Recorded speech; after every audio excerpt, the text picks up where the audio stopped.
அன்பரசி விஸ்வாஸ் சீரியலில் இப்போ ஒரு அட்டகாசமான எபிசோட் வந்திருக்கு. ஸ்கிப் பண்ணாமல் ஃபுல்லோடையும் கேளுங்க. அதுக்கு நான் இந்த வீடியோ பிடிச்சிருந்துச்சுன்னா லைக் பண்ண பாருங்கள். ரொம்ப பிடிச்சிருந்துச்சுன்னா சேனலுக்கு வந்து சப்ஸ்கிரைப் பண்ணி கண்டினியூஸாக ஆதரவு தாங்க. விஸ்வா வந்து யோசிச்சிட்டே இருக்காங்க. சந்திரசேகர் வந்து இவ்வளோ கஷ்டப்பட்டு ஏன் ஒவ்வொரு காரியத்தையும் செய்யணும்? அவர்கிட்ட இல்லாத பணமா என்ன ஏதுன்னு தெரியலையே. மங்காவும் சிவகாமியும் தான் இதுக்கு பின்னாடி வந்து இருக்காங்க.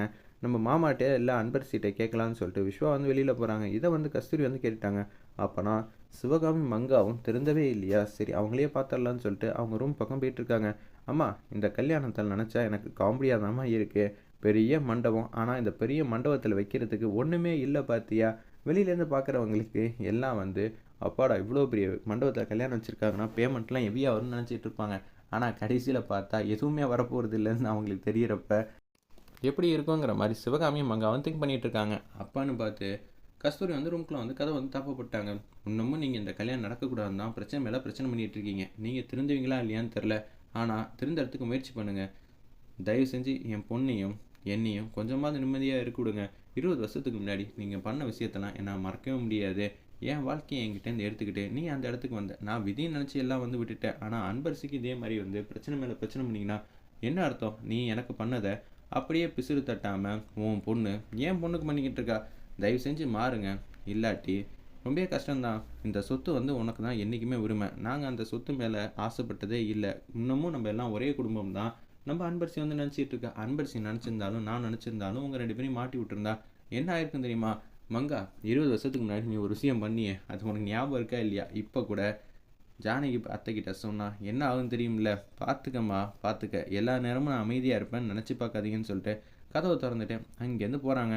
என்னது 20 வருஷத்துக்கு முன்னாடி அப்படி என்ன நடந்துச்சு? கஸ்தூரி முன்னாடி வந்து செம்மையாக அந்த ட்ராமா வந்து ப்ளே பண்ணாங்க. அந்த இடத்துல நம்ம சிவகாமி, நீங்கள் எதுக்கும் கவலைப்படாதீங்கக்கா. நான் வந்து பத்திரமா இருந்து இந்த குடும்பத்தையும் வந்து கட்டுக்கோப்பாக வைக்கிறேன். நான் வந்து என்ன உங்கள் பொண்ணு கல்யாணத்தை ஜாம் நடத்தி தரேங்கிற மாதிரி வாக்குறுதி கொடுக்குறாங்க. அதை நம்பி தான் வந்து கஸ்தூரி மாட்டுக்கு கேஷுவலாக போகிறாங்க. என்னடே நீ மாட்டுக்கு பொசுக்குன்னு என் தலையில் வந்து சத்தியம் பண்ண வந்துட்டேன். கொஞ்சமாவது மூளை யோசிச்சு தான் பேசுறியா அப்படின்னு சொல்லி கேட்குறாங்க மங்கா. ஏம்மா இப்படி பண்ணிகிட்டு இருக்க? இது மாதிரி கஸ்தூரி வந்து பேசுனா நம்ம அன்பா பாசமாக பேசி அவங்கள வந்து சமாளிக்க தான் பார்க்கணும். இது நம்ம வசந்த் கொடுத்த ஐடியா. அப்போ தான் நாளடைவில் எந்த பிரச்சனையும் இருக்காது. இந்த கல்யாணத்தையும் நம்மளே வந்து இழுத்து போட்டு செய்யணுங்கிற மாதிரி பேசுகிறாங்க. அந்த இடத்துல நம்ம சிவகாமி, ஓ அப்படியா, அந்த பையன் ப்ரில்லியண்ட்டாக வந்து யோசிக்கிறான்ல, அவன் சின்னதாக ஒரு ஐடியா கொடுத்தான், அதை வச்சு ஒரு கோடையே போட்டுட்டேன் அப்படின்னு சந்தோஷமாக வந்து பேசிகிட்டு இருக்காங்க. ஒரு பக்கம் மேக்கப் போடுறவங்களாம் வராங்க. நம்ம அன்பரசி முன்னாடி நிற்கிறாங்க. மேடம், ஏன் மேடம் இப்போன்னு பார்த்து மேக்கப் வேணாங்கிறீங்க?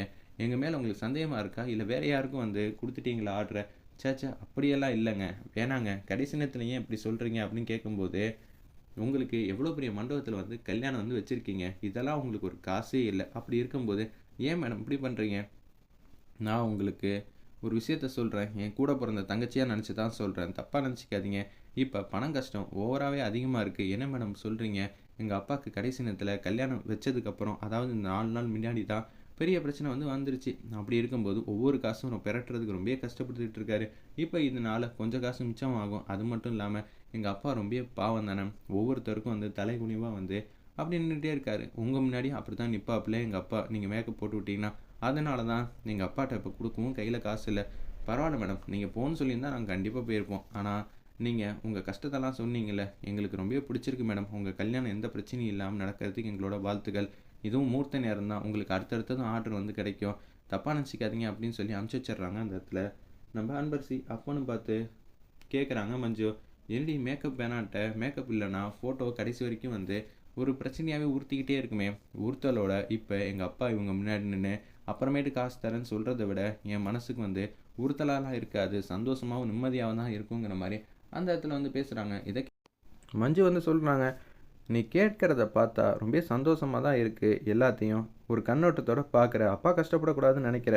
ஆனால் சந்திரசேகருக்கு இப்படிப்பட்ட ஒரு நிலைமை வந்துருச்சு. இதுக்கு முழுக்க முழுக்க காரணம் சிவகாமி மேடம் தான். அவங்க ஏன் இப்படி நடந்துக்கிறாங்க? புருஷனை வந்து அசிங்கப்படுத்தணும்னு நினைக்கிறல. என்ன தான் கிடைக்க போகுது அப்படின்னு சொல்லி வச்சுட்ருக்காங்க. ஒரு பக்கம் வந்து நம்ம சிவகாமி வந்து வராங்க. வந்தது பார்த்தா அவங்களுக்கே வந்து ஆச்சரியமாக தெரியுது. எல்லாம் பண்ணுறதெல்லாம் பண்ணிவிட்டு இப்போ என்னமோ நல்லவ மாதிரி நடிக்கிறியா? நான்லாம் எதுவும் பண்ணலன்னு சிவகாமி வந்து பேசுகிறாங்க. மைண்ட் வாய்ஸ் பண்ணாங்களா இல்லை யதார்த்தமாக கண்டுபிடிச்சாங்களா? ஒன்றும் புரியலையேங்கிற மாதிரி யோசிக்கும்போது, சிவகாமி மேடம் வந்திருக்காங்க. சித்தி வாங்க சித்தி. என்ன மேக்கப் போடுறவங்க வரலையா? இல்லை ஆந்தவேன்னு சொல்கிறாங்க. கடைசி நேரம் வரைக்கும் இப்படி தான் பண்ணுவாங்க. எனக்கு மேக்கப் போடுற எக்ஸ்பீரியன்ஸ்லாம் இருக்குது, நான் உனக்கு போட்டு விட்றேன்னு சொல்லி அந்த இடத்துல ட்ராமா வந்து ப்ளே பண்ணிகிட்டு இருக்காங்க நம்ம சிவகாமி. இது நம்ம மஞ்சுக்கும் நல்லா தெரியுது, அன்பரசிக்கும் நல்லா தெரியுது. இருப்பினும் அப்படியே கடந்து போகிறாங்க. மேக்கப் வந்து நல்லா வந்து போட்டு விட்டாங்க அந்த இடத்துல. சூப்பர் சித்தி இப்போ தான் ரொம்ப அழகாக இருக்கேண்ணா, நீ ரொம்ப அழகாக வந்து இருக்கணுமா, அதான் என் ஆசை அப்படின்னு சொல்லிட்டு இருக்காங்க. நான் ஏன் தெரியுமா அந்த கல்யாணத்துக்கு வந்து சம்மதம் வந்து சொல்லிட்டேன். ஏன்னா பிடிச்சவங்க சேர்ந்து இருந்தால் தான் கடைசி வரைக்கும் நல்லா இருக்கும். பிடிக்காதவங்களுக்கு கல்யாணம் பண்ணி வச்சா காலப்போக்கில் எவ்வளோ கஷ்டம் வரும் எல்லாமே எனக்கு தெரியுமா. ஏன்னா அனுபவம் எப்படி. ஏன்னா சந்திரசேகர் என்ன பிடிக்காம தான் கல்யாணம் பண்ணாப்புல. நான் எப்படி இருக்கேன்னு எனக்கு நல்லாவே தெரியுமா அப்படின்னு சொல்லிட்டு இருக்காங்க அந்த இடத்துல. இது எல்லாம் நல்லவங்க மாதிரி தெரியலையே, வேற ஏதோ பிரச்சனை வந்து யோசிக்கிற மாதிரி தான் தெரியுது. இப்படி பேசுகிறவங்களா சந்திரசேகருக்கு பணம் கிடைக்கக்கூடாதுன்னு சொல்லிட்டு பண்ண போகிறாங்க அப்படின்னு சொல்லிட்டு நம்ம மஞ்சு வந்து என்ன நடிப்படா சாமிங்கிற மாதிரி யோசிச்சுட்டு இருக்காங்க. அப்படியே சோகமாக சொல்லிட்டு அவங்க மட்டும் கடந்து போகிறாங்க. பாத்தியா மல்லிகைப்பூலாம் தலையில் வந்து வச்சு விட்றாங்க. இதெல்லாம் நம்புற மாதிரியா இருக்கு. சத்தியமாக இது எல்லாம் உண்மை இல்லை தான், எனக்கும் நல்லாவே தெரியுது. இருந்தாலும் இதெல்லாம் உண்மையாக இருக்கக்கூடாது தான் நானும் அம்மாவும் வந்து யோசிச்சுட்டு இருக்கோம் அப்படின்னு சொல்லிட்டு இருக்காங்க அந்த இடத்துல. நம்ம அன்பரசி வந்து திங்க் பண்ணுற மாதிரி தெரியுது. ஒரு பக்கம் வந்து பத்மா மேடம் வந்து சந்திரசேகர்கிட்ட வந்து பேசுகிறாங்க. என்ன சார் உங்களுக்கு பிரச்சனை, என்ன சரியில்லை அதை சொல்லுங்கள் முதல்ல. என்னங்க எந்த பிரச்சனையும் இல்லையே, நான் நல்லா தானே இருக்கேன் சார். உங்களை சுற்றி இருக்கிற விஷயம்லாம் எனக்கு என்ன தெரியாதுன்னு நினச்சிங்களா, எல்லாமே எனக்கு தெரியும் சார். கடைசி நேரத்தில் வந்து ராஜவேல் இப்படி பண்ணுவான்னு நினச்சி கூட பார்க்கல அப்படின்னு சொன்னோன்னே அவங்க கஷ்ட நஷ்டத்தை எல்லாத்தையும் சொல்லிடுறாங்க. தயவு செஞ்சு இந்த கல்யாணம் வந்து வேண்டாம் சார், திருப்பி வந்து நிப்பாட்டியெல்லாம். கடைசி நேரத்தில் வரைக்கும் உங்களால் எப்படி இந்த கல்யாணத்தை வந்து ரெடி பண்ண முடியும், என்னால் முடியுங்க அப்படின்னு சொல்கிறாங்க. இருப்பினும் பத்மா வந்து வேணாம் வேணான்னு சொல்கிற மாதிரி காட்டி இந்த எபிசோடை வந்து அருமையாக வந்து முடிச்சிருக்காங்க. வெயிட் பண்ணி பார்ப்போம்.